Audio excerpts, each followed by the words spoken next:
ISIS has spared no expense this go-around 666, and I regret to inform you we have received some complaints regarding your expensive taste and technical accidents, so please do try and use a gentle hand with these utilities. I understand. As I'm sure you're quite aware by now, things here aren't always as they seem. For example, take this, what appears to be an average daily wristwatch. Of course, if you look closely here, there's a button which, when depressed, acts as a detonation device, which will blow yourself up. Well, that sounds like somebody's time is being cut short. And of course, this here I'm particularly proud of. These appear to be your average spectacles that one could be used for nearsightedness. However, if you look closely, you see, right there is a button which, when depressed, will blow yourself up. Well, that will let you see things in a whole new light. Oh, do save your horrible puns for the field 666. Here, my most prized recent creation. This right here appears to be your average everyday smartphone. However, when you see this home button device here, when you depress that, you'll be able to blow yourself up. That will come in handy for all the women I text before I rape the shit out of them. Do grow up, 666. Of course, this final piece with which you're no doubt familiar, your beloved Walther PPK. Now, this would appear to be a functioning firearm as any other Walther. However, when you see this is usually a magazine release button. And depressed, you'll be able to blow yourself up. I feel like I'm almost noticing a pattern here. Tell me, what does that magnificent hand-etched mug do? That, unfortunately, is Mug Club, the current hour of our existence and the objective of your next mission. See, Mug Club has been spreading truth, entertainment, and encouraging the American way. Furthermore, even more alarmingly, they've been able to bypass our assistance from the YouTube censors, able to reach and communicate with their listeners directly. Your mission, should you decide to accept it, is that trademarked? Okay. Your objective will be to find who is at the center of this Mug Club, extract any information by any means necessary, and destroy it.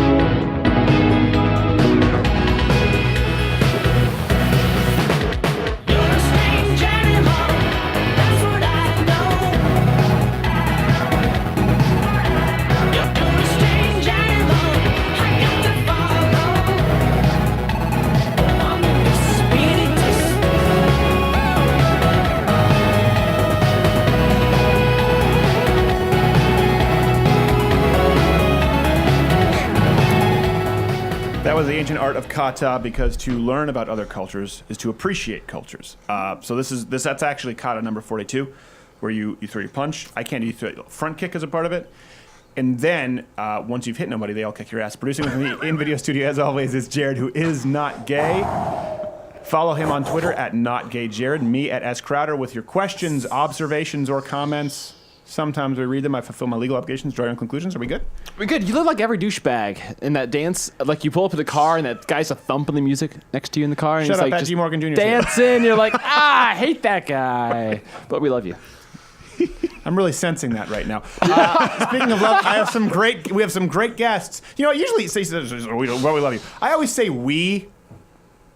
I have great guests. There you go. Okay, it's me. Let's eliminate the we with the smartass. No, we have great guests. We have Gavin McInnes and we have Clint Howard.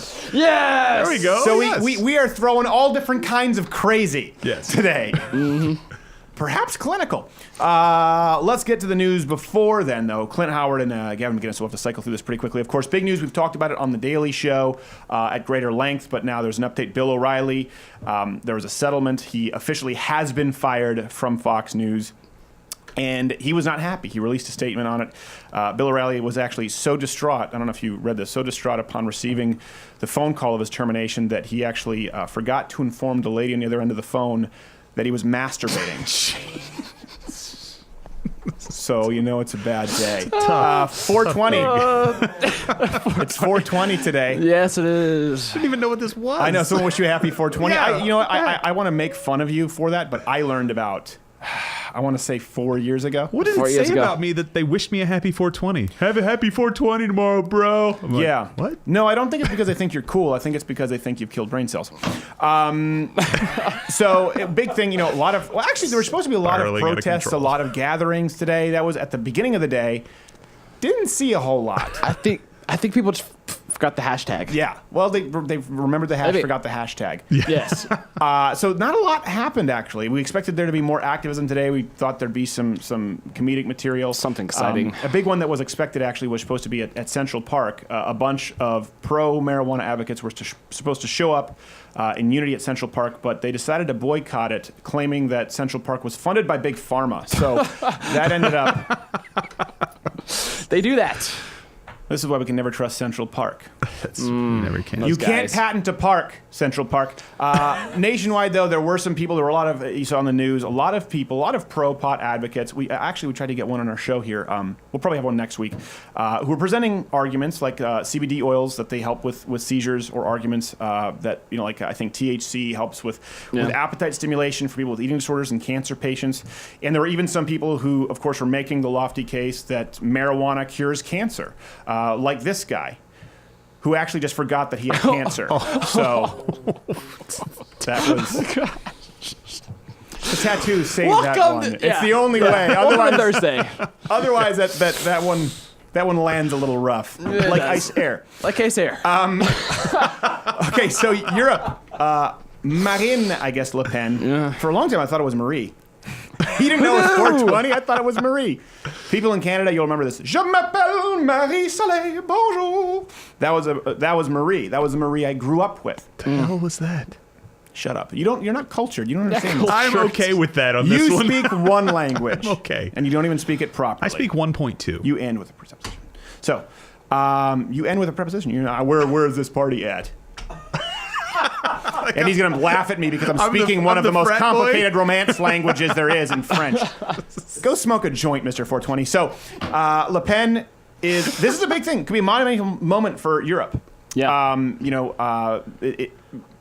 This is a surprise. A lot of them didn't think Yes. Le Pen was going to make it, and of course, because now it seems like there actually could be some shakeups occurring. Yeah. Vox, John Oliver, and the like, or take your pick, CNN, NBC, whoever it is, they were getting on their high horse saying, please, France, don't be like the UK. Don't bring us another Donald Trump. Don't be another Brexit. And here's one, like we said, there's just some things that the left says so often and it just goes unchecked. Like, well, you Americans, look to Europe. Are we looking at the same Europe? It's like Blazing Saddles, where it's just a wall and a van. And Bernie Sanders is just saying, the sheriff is up. Okay. I hate that. You hate Blazing Saddles? I hate that version of that Blazing version Saddles. of Blazing Saddles. A lot. Bernie Sanders. Okay, let's talk about Europe. You know what? I think Europe could use, ideally, some conservatism, some right-wingism, if you want to call it that. Yeah. I'm not saying Le Pen is without her flaws. She absolutely is. So let's move away from Le Pen, but let's move on to the elitists saying, well, you can't do this to Europe. Don't be like Trump. Be like the rest of Europe. Europe sucks. It's like saying, be like the screw-up kid in the class who brings down the bell curve. All right? I counted on that kid. It's the only way I passed. Oh, but thanks. You just tell him it's coffee. You're giving him barbiturates right before the test. Ooh. I was homeschooled. Carry on. That's true. Not KJ was homeschooled. He was that. Split personalities. He was giving himself the date rape drug. Counting on himself to fail. Okay, so let's because so long as let's look to Europe. Fine. They just say it and it goes unchecked because people are afraid. Like, well, everyone seems to like Europe. Europe's going really. No. Okay, let's look to Europe. Let's look at the UK. Let's look at the far left policies and how it's affected Europe. Let's start with the UK. Don't be like Brexit. Okay, why did Brexit occur?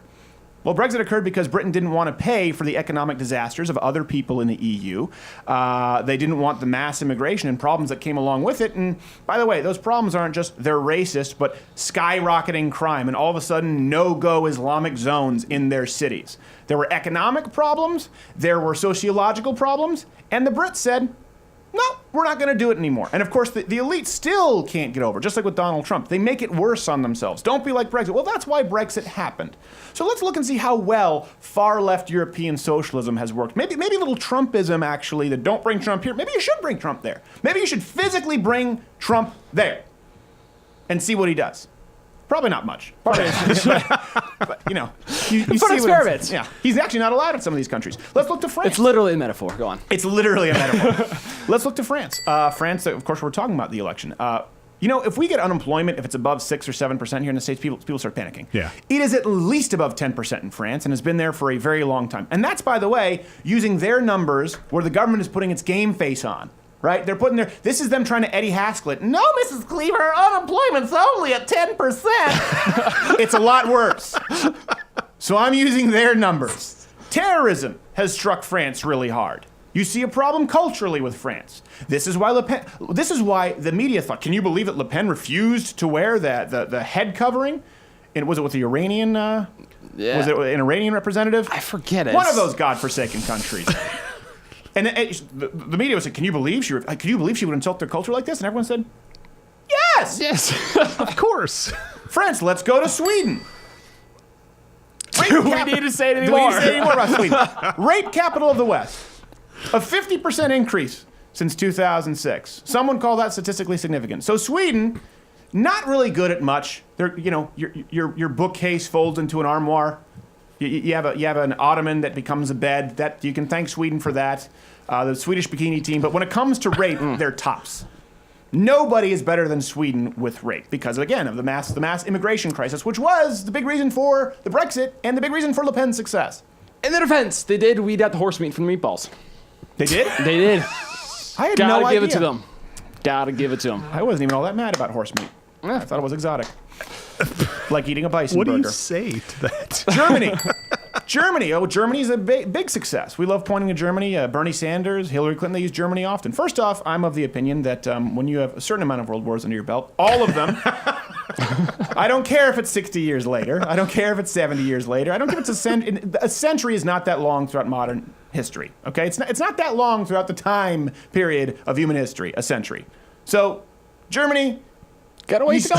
Germany, you still have some splaining to do, okay? Yeah. You don't get a free pass, but let's absolve you of that, okay? Germany, of course, has the immigration crisis. Of course, Germany has had the multiculturalism crisis. They've had economic issues as well. But let's talk about the full-bore progressivism. We're good example, European socialism. They decided to buck the market. We're not going to respect the market at all, regardless of where energy is, regardless of how costly it is, what capabilities we have for energy. We are going to make sure that we use nothing but green energy. Just forced it straight to green energy. Thank you, German government. Well, what happened? Green energy, wind, solar, we've talked about that at length on show. Go back to the show archive at CRTV. You have shortages when it's not sunny and it's not windy. There's no generator that can just capture this and then redistribute it when you need it later on. So they'd have shortages, and then when it was sunny or windy, they'd have surpluses, which they would have to sell at a negative price. Germany. This is, again, progressive European I socialism. believe their quote on that was, "It sucks." At least they're not starting another war. I mean, I'll give them that. It's Scheißen. Greece. Good old Greece. Right now, all the Italians watching are going, yes! You tell them!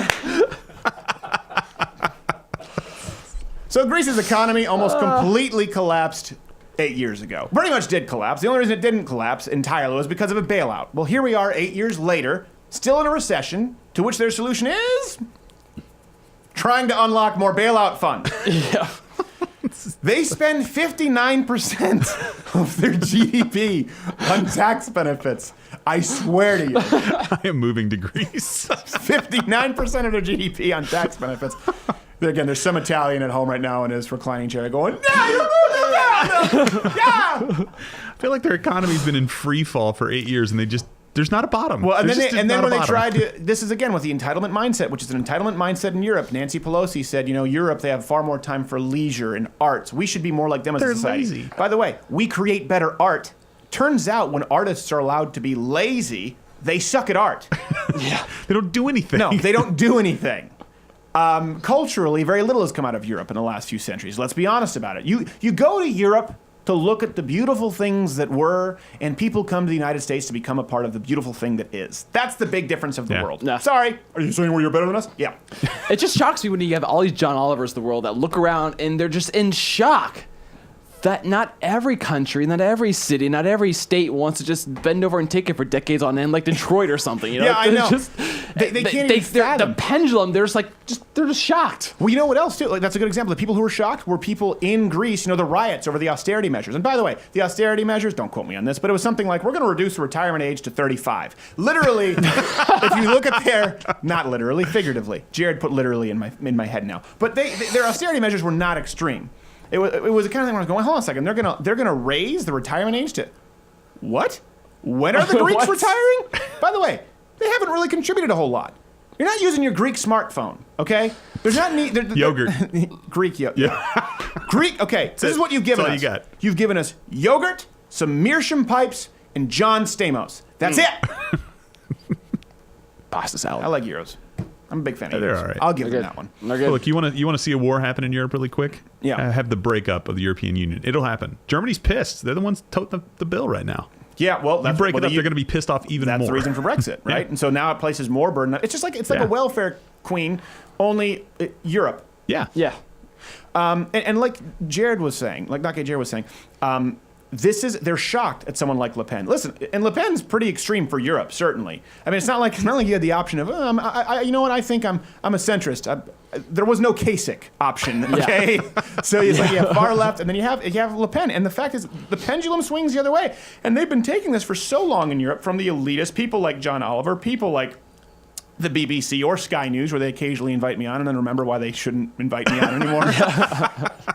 And now they're saying, you know what?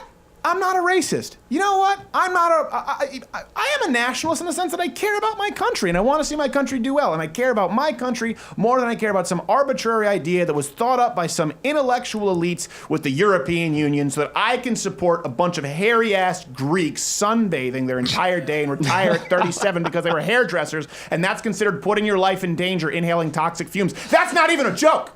You get to retire younger in Europe if your job is causing undue stress on your... Undue So I stress. read it, I'm like, oh, like soldiers? No, hairdressers. Hairdressers. Here's the thing, too. In America, people are upset about our pendulum candidate, our pendulum Trump. Could you imagine our pendulum Trump if it would have happened after, say, in 8 years of Bernie Sanders here? Oh, my God. Could you imagine? Be thankful. If you're a leftist and you're hardcore and all that, Yeah. be Just- thankful we just- have it after Obama. If it was, And if not it was a Sanders. pendulum swinging after Sanders, going to that inauguration would just be the sound of ruffling hoods and hooves. Yes. It would be a disaster. Don't let that flag touch the ground. That's your president. Oh, by the way, a quick response. We have to move on pretty quickly. People have been asking us to. There's someone on YouTube who doesn't like us, I guess, has criticized us for our climate change videos. Actually, did it a while ago, Yeah. and we said, we have some fair criticisms. Potholder 58, 56. and we invited him on the program. He didn't come on the program, but he just released another video. So we're saying, when are you going to address this? Well, I finally got around to seeing it, and I thought he was addressing maybe some of our climate change science we were talking about yesterday. The prediction now that the Earth is going to cool about 0.5 degrees due to solar activity. It turns out it was from an article written in 2015. And it wasn't even mine. So I guess, listen, he's still welcome to come on. We invited him on, as we do anyone who goes out there and issues an informed rebuttal. Or, of course, our rule is if we ever issue a rebuttal or we ever draw first blood, we always allow someone to come on the program. Yeah. And you were the one who I extended because I was doing. doing all the booking last year when this all first happened, and I actually reached out to him, and he didn't want to come on, saying basically science is science and fact, and what is there to discuss. So In the fact, we social had- justice warrior yeah, technique. Yeah. So yeah, we had that's his YouTube comment left. Yeah. By the way, lots of professionals communicate with YouTube. I don't know if you Yeah, well, that's the thing. And I guess he went and said, actually, I said I would do it, but I'm busy. I travel. Listen, Gary Sinise is busy. Ted Cruz is busy. Clint Howard is. Everyone's busy. But people make time, and I know usually, for example, you booked Mark Duplass, Sally Cohn. What's the process like in booking people who disagree? Usually, I say, "You want to come back?" And they say yes, and they say Thursday at 2, and I say cool. It's not usually 10 emails going back and forth about terms. Is that what happened here? That was not what happened here. He basically wanted to have you let him know everything you wanted to say, which I don't know if you know much about debates. That's not usually generally the format. No, or even roundtable discussions. It's just so I don't know. I didn't have time to go. I basically had time to circle back with him 6 times, but. Prep and come on. No, so he's welcome to come on, but listen, I'm not going to do a debate or argue over email or the YouTube comment section. We can't do that. We'd have to, that's why Ben Shapiro doesn't debate every Black Lives Matter person on Twitter. But Potholder58, you're welcome to come on the show. That's all. People are asking about it, and I'd love to hear his criticism. I hope he does. Otherwise, it's intellectually dishonest. You can't just do something and then hide. Yeah, throw it out there. I mean, and some of his criticisms are right. Yeah, that's fine. And some of them, listen, I believe in climate change. I've said that. So that's something that can be corrected in person that can't be corrected via YouTube videos. Like, he doesn't believe in climate change. No, I do. Yeah. Oh, and then the discussion is different. So, and that's how we all learn. Hey, speaking of discussions, Netherlands. Trannies. The Netherlands. Netherlands, delegates. not This is actually happening. No, whenever I read this, for some reason my brain wants to say Neanderthals. Delegates at the National Union of Teachers annual conference passed a motion to promote, bring this up here, to promote lesbian, gay, bisexual, and transgender issues to children starting at nursery school age 2. So again, while we're talking about the idea of progressivism economically, socially, I mean, at what point have you had your jump the shark moment? They want to teach your 2-year-olds. Let's give them the benefit of the doubt. Say, well, they probably won't. Maybe 4 or 5. Maybe they're only going to teach kids about trannies at 4 or 5. Well, still, I think story time's a little bit problematic at that point. Okay, kids, so this week let's continue with our adventures of Timmy. Okay? Timmy, the little boy bear, always knew that he was different from the others out there.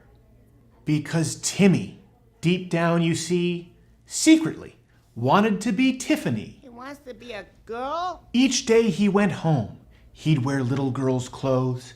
He'd even put on makeup and paint all his toes. Until one day, finally, Timmy confessed to his mom with a frown. But unfazed, she looked at him and said, "We're going downtown." See, Mom was enthused, much to Timmy's surprise. When they pulled into the doctor's office, it brought tears to his eyes. My uncle's a doctor. Timmy explained all for hours, exclaimed until he was blue. After listening intently, what did the doctor do? Did he make him a princess? Maybe. He severed his cock and replaced it with a non-functioning vagina, which the body never fully accepts. It actually continually tries to close it as a wound. So Timmy had to keep reopening it with this medical device. It's basically a dildo. Comes with a litany of problems. Sexual pleasure is just never again. So when Timmy realized that he'd never even have the possibility of achieving an orgasm, he drank a bottle of Percocet and hung himself. Get your crap together, Netherlands. Speaking the face from Gerald was so. I wish we could have cut. He was just. Speaking of places that don't have their crap together, North Korea. We've talked about them at length this week. Their capabilities, their weapons capabilities, what their moves are, whether it's just kind of saber rattling. We've talked about that a lot, so you can watch that on the Daily Show, who are Mug Club members. But something that I didn't know, someone informed me, and maybe I'm really stupid that I didn't know this. Maybe everybody knows this. Maybe everyone knows. Did you guys know this before this? No. Okay, my father made me aware of this. There is an actual law in North Korea. This is real. There's a law that no one else can even have the Kim Jong-un haircut. You are legally barred in North Korea from having that haircut. Which makes sense. You're going, why did he have that haircut? He just had to patent the haircut and create a law. So legally in North Korea, you can't have that haircut. And to Kim Jong-un, and I guess really to his detractors, I'll say, let it never be said that he didn't provide any kind of a valuable service to humanity. So Kim Jong-un, we thank you.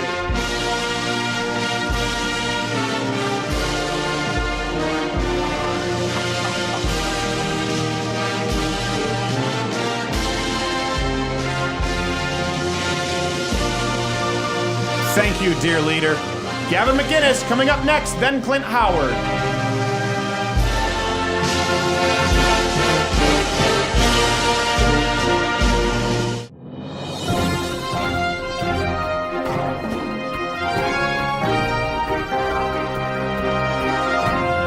For breaking news on Louder with Crowder, I'm Perry Matheson. In the wake of multiple sexual harassment allegations and large cash settlements, the Murdochs of Fox News opted to release Bill O'Reilly from his nightly news contract. Bill O'Reilly was quick to procure new employment, however, most recently seen as a Universal Studios tour guide. And that is it for us today, and we will leave you with a... Hey, mister, what's that shark over there? I don't know what that is, I've never seen that. But isn't that supposed to be from the movie Jaws? I don't know what that means. But it's supposed to be moving on the ride. It looks like it's broken. Fucking thing sucks! Truly, old habits die hard. We'll keep you abreast as this story unfolds. For Louder with Crowder, I'm Perry Matheson.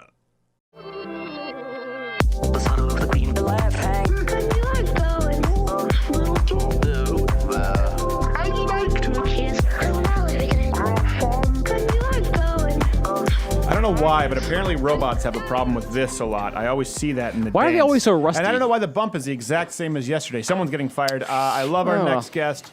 We have him on quite often. Him and Ben Shapiro are probably our most regular guests. You can watch his daily show over there at compoundmedia.com with Anthony Cumia and all those guys. Gavin McInnes, how are you, sir? I'm great. How are you doing? I'm doing well. I'm glad to see you again with the facial hair. There was a period there when you did the shave, and it almost looked like a hairless mouse.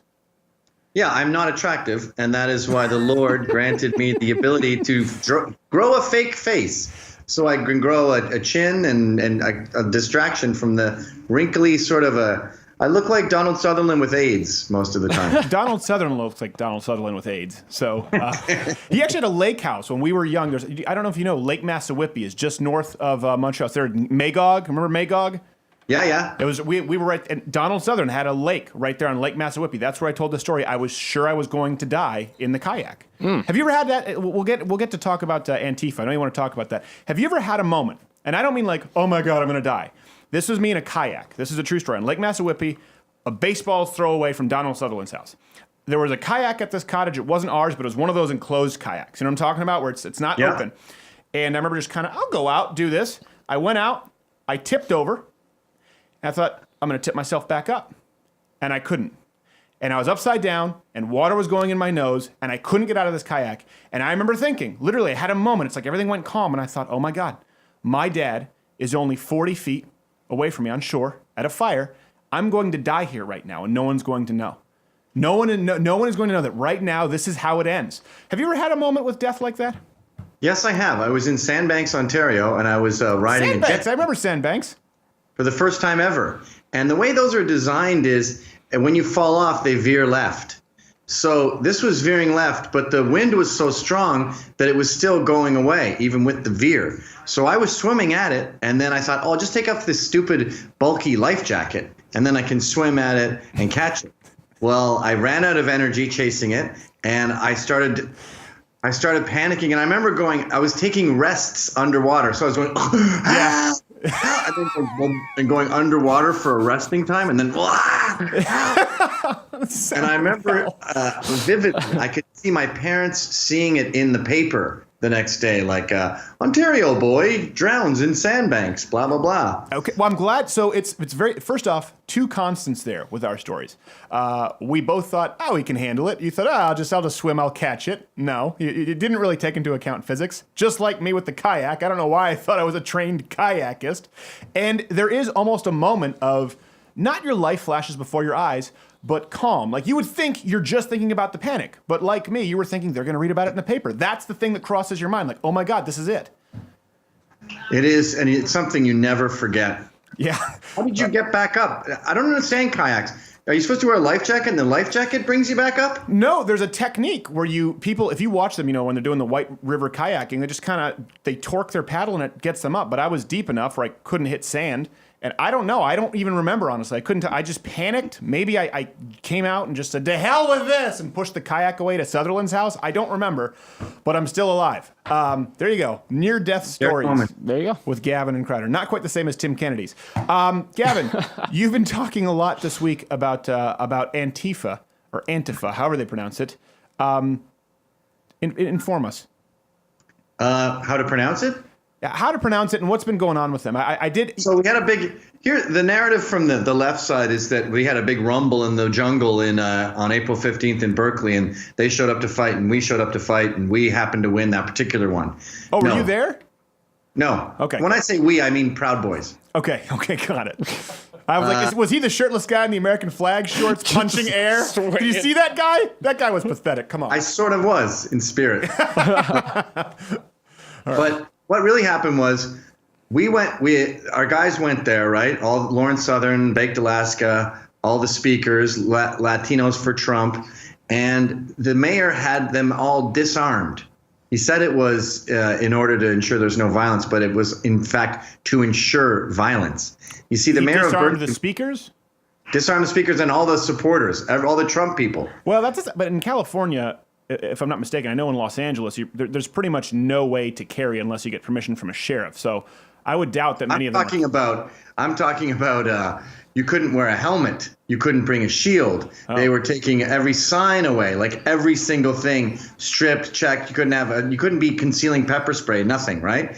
Now the Antifa guys wait in the perimeter outside of this weapons check, fully armed to the teeth. Yeah. With everything, like bricks. They were trying to suffocate. I saw a guy with a lance.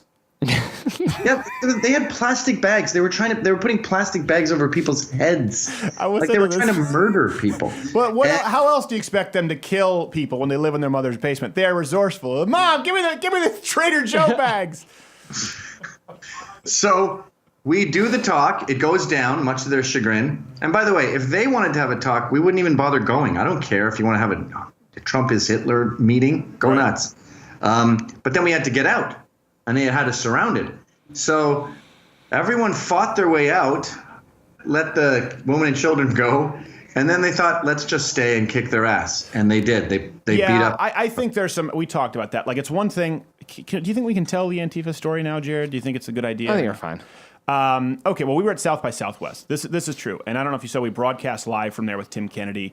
And while we were broadcasting live at this cafe in Austin, if people go back, they can actually see where I'm looking off camera and I'm talking. I say, I think that waitress is a fan. I thought she was trying to kick us off the property.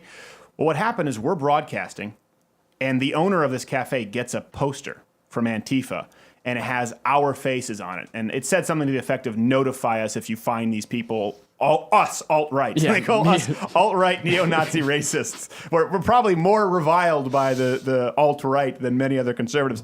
And right. And this happened while we were broadcasting there. And the thing is, I don't think they knew. I think they were passing it out at random. They were passing these flyers out at and they didn't even see us live broadcasting.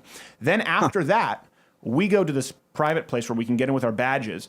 And I'm sitting down, and I was kind of unaware. It'd been a long day. And Jared, not gay Jared, and sound guy Edward said, you need to get out of here. You need to get out of here. I said, what? They said, go. And someone had come up and snapped a picture and ran off. And, if you look on Twitter, we could kind of see the rumbling. So I actually had armed security just getting me out of town because we didn't have a gang of people who were going to fight back. So no one hates them more than I do. But I also find it silly when people are there looking for fights and everyone's throwing dumpsters. It's like, come on. No, but we weren't looking for a fight. They were shoving a dumpster at us. Yeah, but when there's 5 people kicking it down to Antifa, in the face, it's like, all right. It was a really fight lame him off soccer match. That never happened. There was no kicking an Antifa in the face after he was down. Oh, I saw, well, unless it was a Trump guy with a bandana on his face, I saw a guy getting kicked in the face. Okay, well then it wasn't us doing that. Like this is the lie that spreads around, is that we were looking for a fight. They have been picking fights with us again and again and again, and especially in Berkeley. And eventually you go, you know what? Yes, I am available for violence if you would like, and you retaliate. It's all in self-defense. I don't, Gavin, you're not a particularly large man. I don't know if it's in your best interest to be available for violence. Call here. I would. I say this I'm sure you're probably crazy, which beats big every time, but I could kick your ass. This is entirely possible if we add. It would PCP. be like I'd be like a Jack Terrier up against I don't know what you are, like a Saint Bernard. And Instead of another fist under his beard like Chuck Norris, he just has like dirty syringes. I picture. He just has dirty needles. Dirty needles. yeah, like you would be trying to bite me, and I will have already gone under and eaten your balls. I think that says more about. That just makes you gay. That doesn't make you a good fighter. I don't care as long as I win. Well, that's fair. You are right, though. I mean, I did see some. I do think there are some people looking for fights, and I don't think that's a good idea. Just because, listen, as someone who's trained in combat for a long time, as someone has a lot of friends on the show. Obviously, we have Georges St. Pierre, we have Tim Kennedy, we have Chael Sonnen. There's just, it doesn't matter how tough you are. One of these guys can pull out a knife, so if you can avoid it, it's great. But they are looking for it. And even myself, I mean, you can't really find a more reasonable, pretty fair-minded show than this. We have liberals on all the time, and they wanted us to get our asses kicked. So exactly. Yeah. You can only put up with it for so long. And again, we didn't go there looking for a fight. We went there to have a Patriots rally with a bunch of speakers. We've never been to any of their stupid things. We don't show up at a Black Lives Matter thing and start throwing bricks and macing people the way they do. But eventually, these people, they don't want to debate. They've said that very explicitly. We don't want to debate. And they were doing these things like, there was this one guy with a bike lock, and he was dipping out from between people. Hard metal or like the wire? The U-lock. Oh, the U. That's rough, yeah. And he's opening up people's heads with it and then running away. Now, the beauty of 4chan is it's an army of autists. And this weaponized autism goes through all the pictures. They've now identified the bike lock man. Yeah.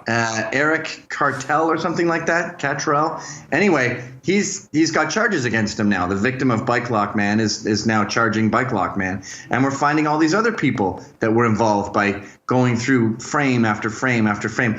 A lot of teachers. Yeah. This guy with the bike lock was an ethics professor. You just corrected me misusing "I'm sorry." You just said "a ethics professor." Come on, Gavin. You're remarkably inconsistent.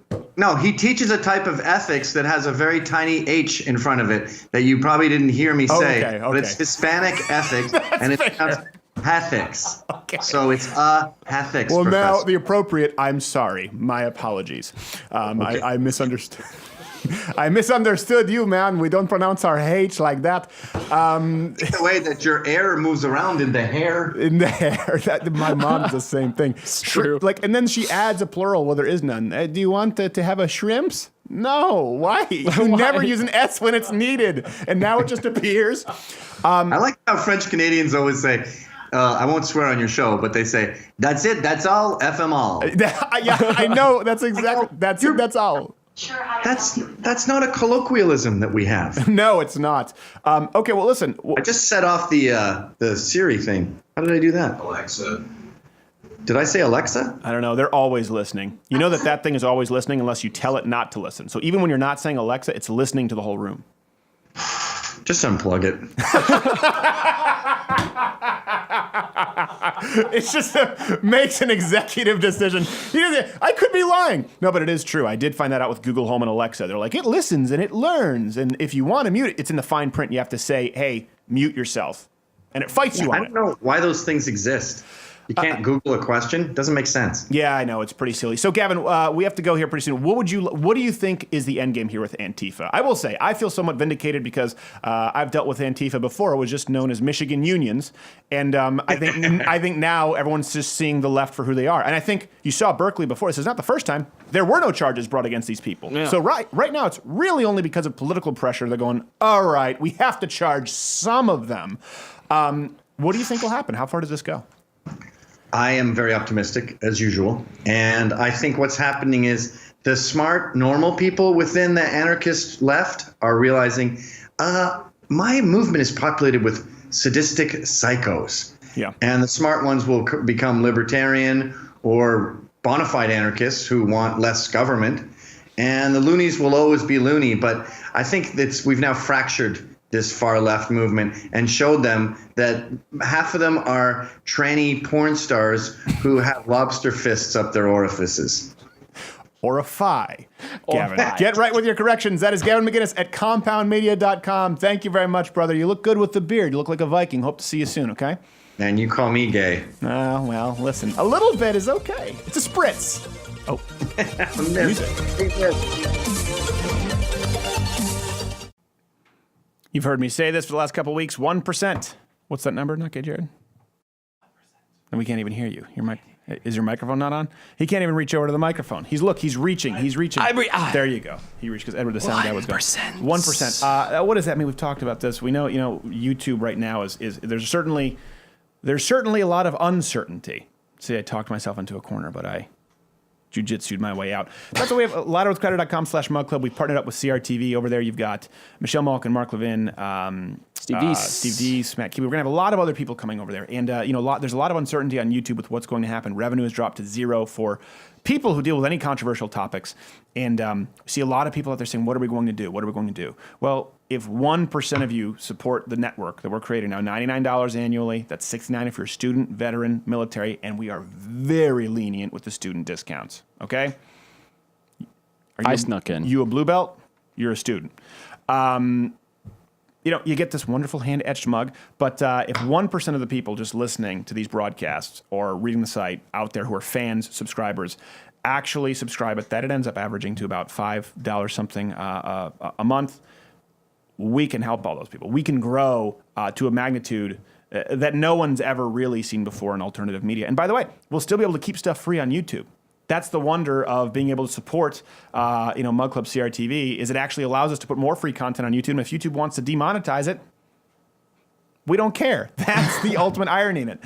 In creating the daily shows behind the paywall, it allows us to put up more clips and additional content on YouTube. And it employs, Jared, Aaron, Edward, Scott, Francine, Darren, Gerald in a way, Casey, Courtney, Brodigan. So all these people, the only way they eat, the only job they do is this right here. And we can't thank you enough for that support. So 1%, louderwithcrowder.com. Make it 2 just be safe. Let's be safe. 2%. 2%. louderwithcrowder.com/mug club. And by the way, also 7-day free trial. So if you don't like it, just then you have 7 days. I want to make sure I'm clear here, so don't cut me off. There's a trial. Okay. It's 7 days. So when you try it for 7 days, at the end of that trial, if you don't like it, that's it.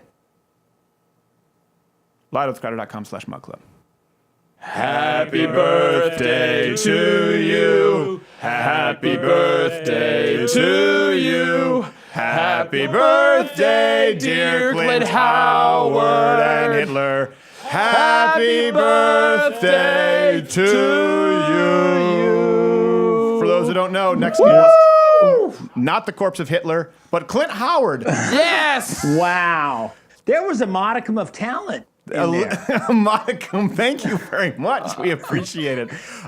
Did you know that we're just talking with Gavin McInnes about it? You share the same birthday as the Fuhrer. Adolf Hitler, yes. And very fortunate that the fellows and the ladies that participated in the decriminalization of cannabis, they took 420 as their day. Okay. So it beats the hell out of being born on Adolf Hitler's birthday. I guess. Do you partake in the cannabis, or do you know? You don't have to. I have 2 artificial hips, and I live in the state of California.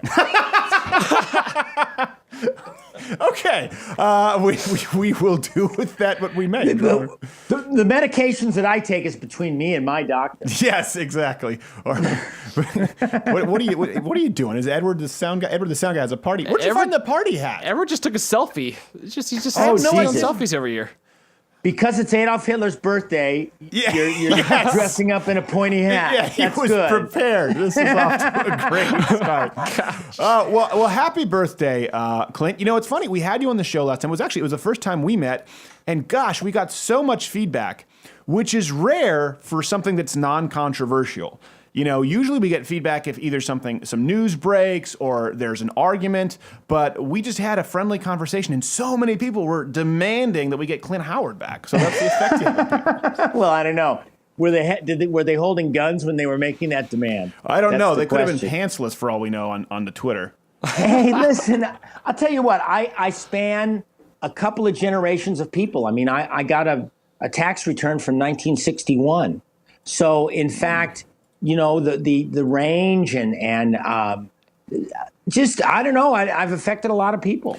I mean, yeah, the catalog of work that you've been in is remarkable. I mean, there's so many things we can. What's so funny? Well, the catalog of material. I heard her music. Some friends of mine are in a band, and I heard them referring to my work as a catalog, and that to me is kind of lame, to be honest. Well, the last time I looked through a catalog was before internet pornography in the Sears lingerie section.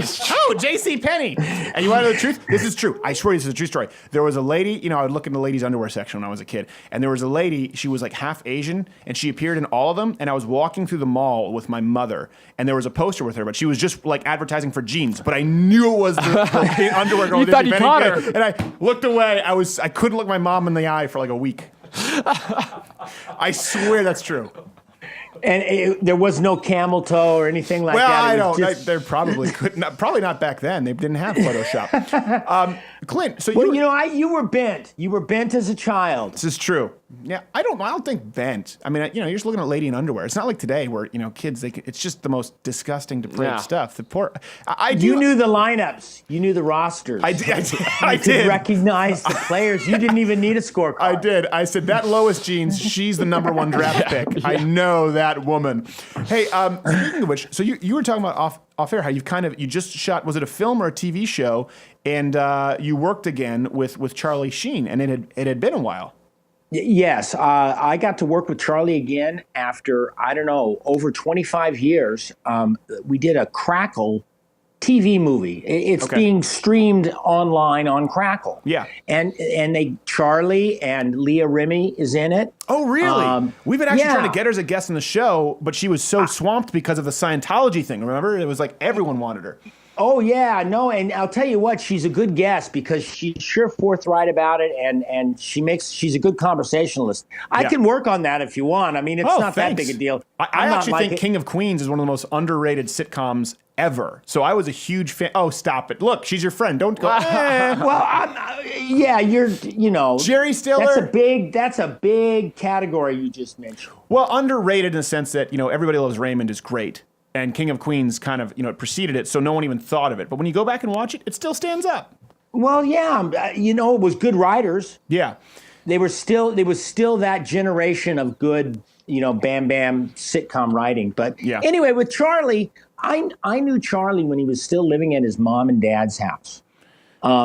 Now, is this his actual mom and dad's house, or is this what he calls his guest house where he keeps the porn stars? No. Charlie is to cut down to size. No, this was, I worked in a movie called The Wraith, and he was a young star coming up, and I'm a little older than Charlie, and he looked up to me. And he said something to me that might have been kind of embarrassing to somebody, but I blew it off, and he appreciated that. And I always understood the way Charlie thought. Yeah. And I could understand kind of the bizarreness that was Charlie. And I get it. Yeah. And also, I'm one of the few people that can look him in the eye and say, Charlie, you're full of crap, man. Yeah. Knock that off now. Well, Now, we went years and years without really seeing each other. I went one direction, he went another. And it took us about 10 minutes on the set of this Crackle thing for us to realize, wow, we can finish each other's sentences. Clint, I love you, but is there like a magnetic pull that takes you off frame every time you're on the show? You just veering. There you go. Yeah. You just keep veering. Well, I'm seeing the little monitor provided. I thought I was in the frame. I'm sorry. No, don't apologize. You look there. Was it like one eye? Yeah. Was it one eye? Yeah. It looked like a 90s action movie cover. Just the one eye, dramatic lighting. Fellini. Yes. I'm over here like dialing it up, like, come on, Clint. John K. Jarvis is sitting there. I see him. He's like, go back. Hey, Charlie Sheen, he was actually on a show. There's called The Flip Side with Michael Loftus. It was syndicated for a little while. It was kind of a right-leaning comedy show, and he talked about being more conservative libertarian. Obviously, as someone who's one of the more outspoken right-leaning celebrities in Hollywood, did that come up at all? A little bit. Okay. He's, I wouldn't say he's jumped the reservation. Right. But he's taken views that are way beyond the pale. Yeah. And he holds to them. But also, he calls a spade, and he chuckles at some of the stuff that the progressive movement is doing, although there's a lot of things that he believes that what they're doing is correct. I mean, Emilio is a progressive. Yeah. His dad, he took kind of a conservative approach on things, in my opinion, on things mostly are, libertarian and solid, you should think that way. Although he was really anti-gun, which surprised me. That was kind of, he was like, when they took his guns away, it's going to make you anti-gun. Yeah, I guess it kind of changes your view because you can't have access. It cooled his heels. Yeah, it cooled his heels on weapons. I think he had some trouble where he was shooting some guns when he wasn't supposed to be. Yeah, I just think of that as Hollywood. I mean, that's what happens over there at M&M Studio every Tuesday. So you did this. So that was a lot of fun to rekindle that. What has it been like? I mean, last time we had you on, it was it before Donald Trump had actually been inaugurated, or was it? I think so. It was right then, and you said you were really curious to see how people react in that town because they were already starting to lose their minds. What has it been like out there for you? Is it entertaining? Well, they've kept losing their minds. It's grating. It's grating at this point. It's no longer entertaining. You want them to just... No, it's gone beyond entertainment. And I don't know, they're doing exactly what the playbook says, and that is just harass and harangue, and they don't pay attention to conversation, and they don't pay attention to sort of the narrative as it's laid out truthfully. Right. They all tend to kind of listen to their own people and make up their own things and then believe what they see on the cover of Variety. I mean, well, you can't fit that much on the cover of Variety if there's a tranny on there nowadays, and that's half their catalogs. Well, you can put Chelsea Clinton, Oh, that's right. That's right. Yeah, it wasn't Chelsea Clinton and the tranny. It was just Chelsea Clinton. Yeah, well, Chelsea Clinton kind of takes the full spread. You need to use a wide-angle lens. Yeah, yes. Well, they made her really pretty. Well, they made Caitlyn Jenner really pretty. I'll tell you what. No, they have not let up on Donald Trump, and maybe in time they will. Yeah, I think the public is still continuing to not only give him a break but support him, and they're certainly not supporting the narrative that the media is throwing out there. Yeah, well, they certainly don't even acknowledge that they're biased. I think a few do, though. Let me ask you this: since we're talking about it's Hitler's birthday, I guess. In honor of Hitler's birthday? That's the wrong word to use, but people are kind of, in the entertainment industry in Hollywood, they're actual meetings of conservatives, and it's almost like drawing half the Christian fish and someone completing it. Are you seeing more people now kind of drawing half that fish? Like, are you? I feel as though I've gotten more letters from people that I can't even name who would surprise folks out there. Yeah. Who are now thinking of coming out of the closet. Have you sensed that just because the left has gone so far? It's like, all right, whatever at this point. Well, I think generally conservative people just kind of want to mind their own business and do their work. Yeah. And live their life. I think the way that the progressives have picked on Trump has really irritated a lot of people. Listen, I'm not in the mainstream of Hollywood. I kind of live here in a residential area of Burbank. I live a half a mile from the high school where I graduated and a half a mile from the hospital where I was delivered. Yeah. So I'm not. My fingers aren't really on the pulse of. 4chan now knows where you live. Yeah, 4chan now knows where you live. I don't know if you see these people. These are the people they can find anything. Have you heard that story? They found all the Antifa protesters. They found the Shia LaBeouf. Did you? Because he did that "He Will Not Divide Us" deal, and we went there and we hijacked his feed, and then after that he moved his feed to London. People found it right away online. He's an online activist, and then he moved the feed. I swear to you, this is what they can do online now, Clint. They just put a flag up that said "He will not divide us," and people online looked at the jetway patterns, zoomed in, found the brand of plane that was flying, found the proximity, drove around that proximity, honking a horn until someone heard it on the webcam, and found within 2 days. So they can find you now, Clint. Well, and that's rudimentary. Also, I'm sure that in the background there's stuff on my bulletin board, and if you digitally capture it, and you want to zoom in, I don't think I have anything there that I really am ashamed of. So I'll look again. But no, I'm okay. I got a telephone bill. I just mean I don't want them to find where you live and kill you. That's what I'm saying. That's the problem. Maybe they would find me and hire me. That would be cool. That would be cool. I don't think they're going to find you and hijack your memorabilia unless they're O.J. Simpson. That's kind of his calling card. But well, okay. So what are you working on next? I mean, the body of work for people who don't know, just go on IMDb is just it's overwhelming. So what are you working on next, or what should people be looking for you in?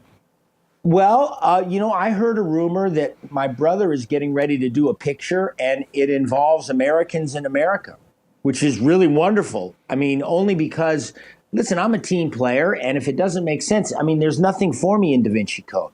There's nothing for me in, Heart of the Sea, really.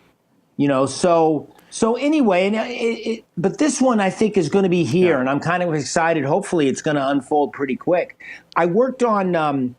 Billy Ray Cyrus does a little TV series for country music television. Okay. And it's called Still the King. And it's a goofy style. It's kind of like My Name is Earl. Yeah. It's fun. And I'm playing a character that is very reminiscent of as crazy as Clint Howard can play. My hair goes out. I play a guy named Crazy. My first name's Crazy, and my last name's Dave. Crazy Dave. Crazy Dave. And he's just absolutely just nuts. In fact, I did 2 episodes this past year, and they did a thing. They gave me Ship of Fools. I had an idea of having this character do like ships in a bottle, except they'd be like from Deliverance, the canoe, God. Like the pod in Captain Phillips. Was this an idea so much as just copy pasting your pastime? Because it seems as though you're very involved.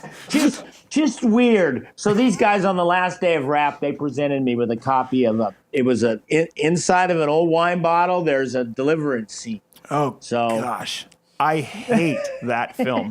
And you know why I hate that film? Here's another true story. I was with my ex-girlfriend at the time, and I just heard about, you hear Deliverance. It's ubiquitous, right? Everyone talks about it. It's kind of one of those movies like Apocalypse Now, Deliverance. Well, I didn't know why Deliverance was a film that everyone remembered. And I remember I was like, yeah, let's get Deliverance. And I came home with my ex-girlfriend. I was at her house, and her dad and her mom were there. And they were like, oh, you're going to watch a movie? I said, yeah, you're more than welcome to join us. We'd all watch movies. And her dad goes, what'd you rent? I said, Deliverance. He said, with John Voight? I said, yeah. He said, you ever seen it before? I said, no. He said, Sylvia, we're going to watch Deliverance tonight. And then I was sitting there with my ex-girlfriend's mom. And by the time it got around to the piggy squeal, I just wanted to crawl into my own body and die. Were you dating Amish? No, I was dating, but it's just an uncomfortable scene to watch. I mean, it's as uncomfortable. Oh, a little squeal like a pig. What does it bother people? Come on. Well, I guess for Clint Howard, it's not that big a deal, but for a 16-year-old. I'm in the entertainment business, so I guess I have a different perspective than you. Yeah, as a kid. I could imagine. You've probably seen worse in the green room out there in the entertainment industry. I've performed the work.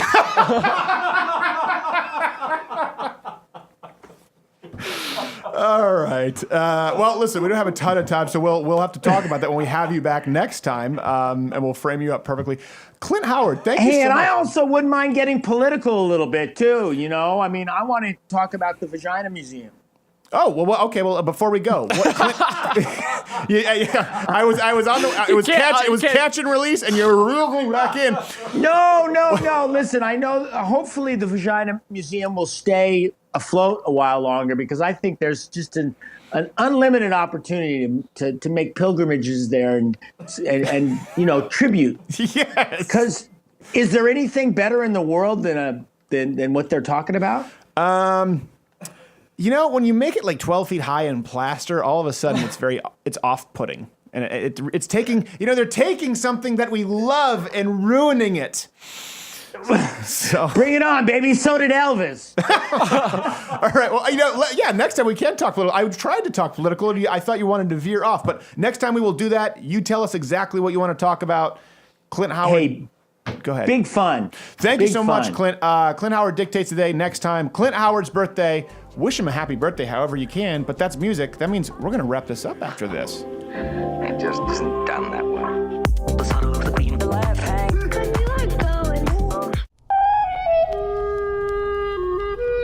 Welcome to Wild at Large on the Nature Network, narrated by Jasper Prunk. Oh, the water buffalo. A powerful, if oft misunderstood creature, also known by its scientific name, Chencus uigerus. Chencus, we can do a pickup on that, right? Yes, Jasper. Chencus uigerus, deriving from the Latin terminology to insinuate of poor integrity. Mostly known as a docile, gentle, overall agreeable creature. When finding itself amidst adversity, however, transforms into a bombastic, disagreeable, formidable prick. Damn it, Jasper, just do the lines. No, I'm telling you, I was on a safari out there in India. I don't know if you call it a safari. We were in a Jeep, and this thing came up and just started ramming it for no reason. Just say the lines. I think this is important. We're doing our viewers a service here. This water buffalo is not what he presents himself to be. Some people might think it's a good-natured, agreeable creature just looking to be pet, when really, he's misleading and just looking for a bar fight. What are you even talking about, Jasper? I'm talking about one of these things when I was out there with the ex-wife and the children, almost bulldozed our SUV right over. For no reason before that, we were feeding the damn thing. We were supporting its livelihood. It just turned on us. Went everything against we thought it stood for. And then those park rangers fined my ex-wife because she fed them the wrong food, and she had the nerve to send me the bill, by God. Jasper, just stop. Do you know what that's like? Do you know what that's like to get a bill 6 months after an annulment for something you didn't even do? Do you know how soul-crushing that is? I bet if you did, you'd stop telling me to stop, you smug little shit. Stay tuned for more Wild at Large on the Nature Network, narrated by Jasper Prunk. The following advertisement has been paid for by Big Squirrel. Harper Crowder here wants you to join the Mug Club. Sure, it's been proven to enhance beverage aroma and life expectancy by 49% in double-blind clinical trials. But where is that money really going? Sheldon Acornton of Squirrelceuticals here, delivering you the truth. Harper Crowder says your Mug Club money is going to support independent, conservative, creative content. But could that just be a front? What's he trying to hide? Is this the behavior of a sober Mug Club executive? I think not. That's why on behalf of Big Squirrel and YouTube, I'm asking all of you to not support the LottoWithCrowder.com/MugClub. Harper doesn't need your support. He needs your help. So lock him up in rehab. $99 annually or $69 for students, active military, or veterans, along with the 7-day free trial? Do you truly believe that's where your money's best spent, supporting this kind of activity? Do the right thing and don't support Mug Club. Your money's better spent elsewhere, like YouTube Red.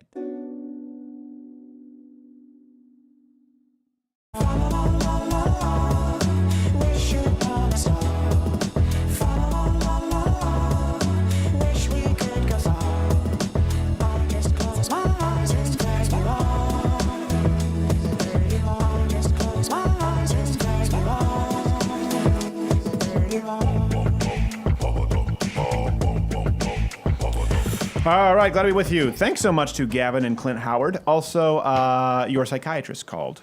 The medication is ready. Pick it up at CVS. Thank you very much. Both of them. They're certain, but they I don't think they would deny it. They would not. I think they, gotta respect that. Yeah. Hey, we're all a little bit crazy, but not really. You're just crazy. Thank you. So we have a big week coming up next week. We already have some guests, I believe, booked. I think we have Blair White. I think we have Dean Cain. We have a New York Times reporter. One of the guys who created Greenpeace. So we have a lot. We have a lot coming up this next week. We also have some pretty big events that you'll be seeing here. Specials here on YouTube, and of course those who are subscribed behind Mug Club. Thanks so much for the support. We need it now with YouTube more than ever. They're shutting down voices of opposition, trying to crowd out small voices. We talked about that with Karen Strawn. Hey, you were bringing up a point, and I thought it was a good point.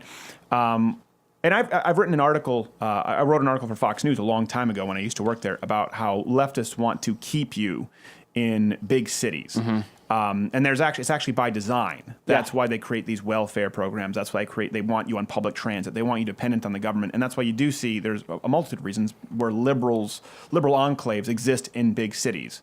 And you were talking about something kind of an addendum. Yeah. I was hanging out at a downtown, and we went to this park where there's food trucks and stuff, and there's people throwing footballs and frisbees and eating and having fun, and people who knew each other, people didn't know each other, and it's just a big group of people hanging out, kind of like just a big outdoor party. I was kind of thinking, I'm like, I bet you there's very few conservatives here. I bet you most of these people around just looking at the way kind of people were behaving and talking and interacting, I'm like, I just wouldn't bet there's a lot of conservatives here. And I think, knowing people in my family, knowing people I know, conservatives, I don't think tend to go to those kind of things. I think there's a big problem, with conservatives who tend just to kind of stay home, bunker up, and keep themselves. And they kind of expect, I think, Fox News and things to indoctrinate people with conservatism, and they don't really get out and share things. They don't hang out at I think there are a couple events. things. I think, first off, I wouldn't say conservatives. I'd say even just opposing viewpoints in most of these big cities. Sure. But yeah, I mean, here's the thing, too, with sort of Clint Howard was talking about this. With libertarians, conservatives,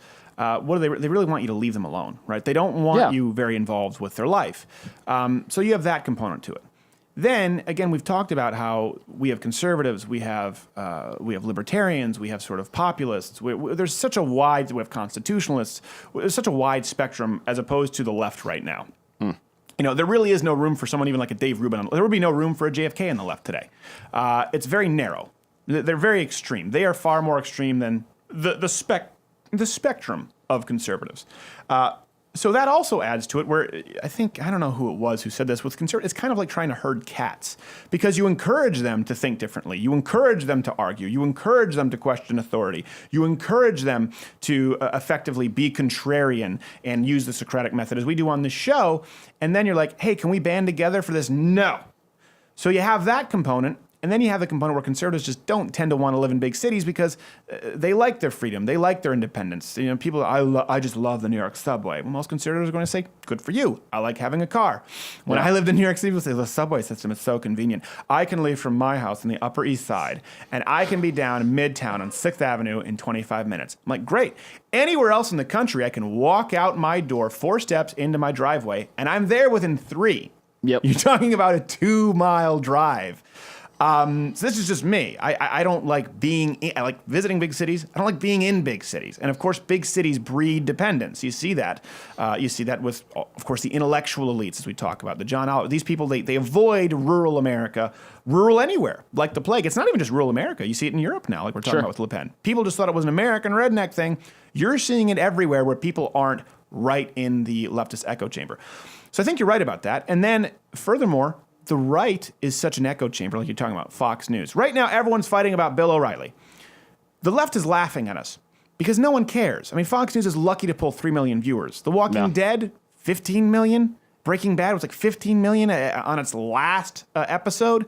It's not even close when you actually account for cable news ratings. It's not even close to the kind of cultural programming that we have out there. But conservatives, because they stay in their echo chamber, and then they're also free thinkers, critical thinkers, it also lends itself to the point where there's a lot of cannibalization. Yeah. It's like conservatives are on a cannibal island, whereas the left, they're in this, basically, think about them, they're like the North Koreans. They're in a communist regime where all of them are going to follow their leader, and for the greater good, they're going to come together and agree, and we need to get Hillary elected. With the conservatives, you saw a lot of people who opposed Donald Trump. Still, why? Because, well, he wasn't ideologically consistent. And I understand at that point between Hillary and Trump, the support for Trump, but you didn't see that so much with Hillary. You didn't see that with Barack Obama. They step in line and support their own because it is groupthink versus individual think. So when you take individual think, like you said, remove them where they don't interact with other people a whole lot, now you've created an echo chamber, and the only people they have to fight are themselves. Yeah. And that's a big reason why outside of the recent election, culturally, conservatives have had a really tough time. I think there's this mindset that to be a community-minded person means to be like, a hippie liberal sitting around singing Kumbaya with their shoes off, around a fire. I don't think people think of community-minded being like, oh, you know what? Let's let's go to the block party on our street this year. Let's talk with our neighbors. Let's converse with them. Let's share ideas and opinions and thoughts, and let's have them over for dinner. And I think liberals tend to be a little bit better about that, better at that kind of thing. Well, I think as a generality, I just think it's their natural habitat, being in cities, being in crappy little apartments. Yeah. But I talked about this before. This is important for conservatives out there. You can't be complacent. We've talked about this when we just performed at the USCCA conference. There's the Trump slump for gun companies and for concealed carry. Conservatives culturally, the only string they have to play on, the only thing they actually do band together with is being an opposition party. So you saw it with Barack Obama. And you saw that with, for example, gun sales. Well, now that Donald Trump is president, conservatives become complacent.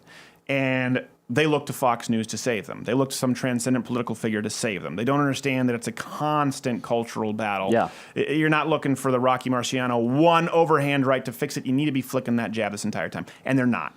They're just not doing it. And the way it's won, the way it's a battle of inches. We talked about this when I was in Milwaukee at a wedding, and I was watching a UFC fight. And gosh, I think it was maybe it wasn't John Jones. It was Daniel Cormier. And I was sitting next to a guy. It was in Milwaukee. It was almost entirely black. And I was talking with him, and he started discussing John Jones. It wasn't a John Jones fight, but started discussing his DUI and how he hit a pregnant woman. And this guy was just sort of starting to express some values. And he said, man, you just got to get your crap together, man. You're a grown man. You got a wife and kids, and they seem really nice, too. And he was sitting there, and I just had a conversation with him. And by the end of it, he realized, maybe not putting an R next to his name, but he realized that he was a conservative. He realized that he was an independent. The guy was a small business owner, or I think trying to start it. I think at the time he was Ubering. You have to go back through the archives and remember the exact story. I don't remember the exact story, but I remember we just had a conversation. I ordered the guy a beer, and we interacted. Yeah. And that's a big part of this show. I mean, just on a macro scale, YouTube, for the longest time, was Young Turks and other liberal channels. It's very, very easy to be a liberal on YouTube. Certainly was for a long time, and now people are fighting back. We were here before anyone was there. It was just any video that would get up for years was dislike, dislike, dislike, dislike, dislike, dislike, dislike, especially when I worked with Fox News. So, and I understand some of that. They kind of copy-pasted all their problems with Fox News to me. So this is a big part of it. This is the interaction. Yeah. This was just continually having interaction in an environment, going into that town, going into the block party that is YouTube, and talking with people. Sometimes getting into arguments with people. But if you listen to most of this show, it's talking with people. It's having these conversations, having the day-to-day interactions. And it may not seem like a lot, but if you can just have a few of those a week, a few of those a month, if just the people right now hearing this and watching this show, not including all the other shows this month, just the people right now hearing this message, did it with a few folks each month, and you would cover half the country if everyone did it and it spread out within a matter of months. That's something I always appreciate about you. But I need to make up for the opening of the show. Shut up. You've always been very good. I've always respected that you're not just about this programming, talk to people, but I've seen you talk to waiters, have deep conversations with taxi drivers and Uber drivers and your salon. Probably some of them hated you after those interactions. Yes. But I respected that you take it and you the have Uber those, driver in New York from Sweden. But those one-on-one conversations are so important. I think people need to just be more mindfully aware of being visible in their neighborhoods, being visible in their community, to have those conversations and to be bold about them. Yeah. Well, listen, because there's no one person who can do it, and we're incredibly grateful for the support. But like we talked about with Mug Club, with CRTV, listen, you know what our goal is? Right now, YouTube is kind of in shambles. No one knows what's happening, and you see all of these people out there on YouTube, all the people who you felt, not even necessarily conservatives, some people are alt-right, some people are conservative, some people are libertarian, but they're saying, I don't know what I'm going to do. Maybe I'm going to set up a Patreon. Listen, our goal is not to just be this show. We want to bring all of those people into CRTV. There's no need for Patreon. There's no need for charity. There's no need for everyone to be scrambled and fractured. And that just, it's a symbol, this idea of what we're doing. It's a symbol to support a greater movement and to finally say, let's put our money where our mouth is and fight back. And that comes in a battle of inches and interacting on a constant day-to-day basis. Don't be afraid to do it. Don't shy away from it. If you see what's happening in Europe, if anything, you should feel emboldened. Just go out this week and talk to a few people. Sometimes you're going to be a bit of a jerk. That's a roll of the dice. But it's better to try than just to have never even given it a shot, because if people hear you're a conservative and you never actually express your view, or if they hear you're a libertarian, people who are primed to hate you, they're already going to hate you. So you have nothing to lose by explaining your position. So do it. Do it as early and as often as you can, and let us know how it works out for you. Hopefully we'll get to it, but we get a lot of emails. Have a good week. We'll see you next Monday.